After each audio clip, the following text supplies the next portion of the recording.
Oh my god, vous avez vu ça? Voici une vidéo sur laquelle j'ai trouvé que c'est pas mal.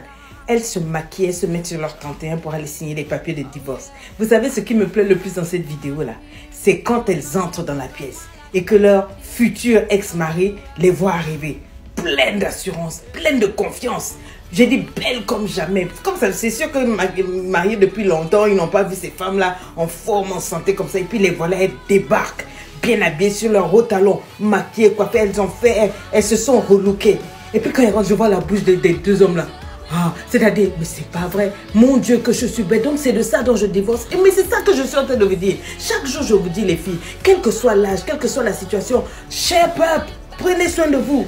Maquillez-vous, faites-vous belle. Ok, vous ne vous maquillez pas, mais arrangez-vous. Il faut que l'homme qui vous a laissé regrette jusqu'à la fin de sa vie, qui regarde ses doigts et qui monte. Vous pensez que qu'est-ce qui va se passer là? Ils n'ont plus envie de signer les papiers de divorce. Ils sont choqués, trop choqués. Ça, c'est la femme là. La femme qui s'était laissée aller là. La femme que je disais que parce qu'on a des enfants et tout. Mais regardez, elle marche. Tête bien haute, poitrine bien bombée. Vous savez que la poitrine, c'est le secret, n'est-ce pas? Poitrine bien bombée. Elle marche et puis elles sont épanouies, elles sourient. Normalement, le jour du divorce, ça doit être lourd. Ça doit être difficile, ça doit être des larmes. En général, les femmes, elles viennent, elles sont malheureuses parce que c'est un jour d'enterrement et tout et tout. Mais non, les femmes ont changé. Je vais vous mettre une autre vidéo ici, là. Voici celle-là aussi. Elle a décidé, le jour où on a signé les papiers de divorce, elle a ramassé tous les effets. Je dis bien tous les effets qu'elle a eu pendant le jour du mariage. Pendant tout. Elle est venue s'asseoir, elle a brûlé. Elle a dansé, elle avait sa mère, elle avait sa grand-mère qui était tout autour d'elle. Et puis bon, elle a estimé qu'elle devait le faire, qu'elle voulait se séparer de ça. Pour elle, c'était pas un jour voilà, de deuil. Et après ça, elle a fait des montages, elle a montré les vidéos de comment elle s'est épanouie. Je veux juste dire à celles qui vivent un divorce ou une séparation, une rupture.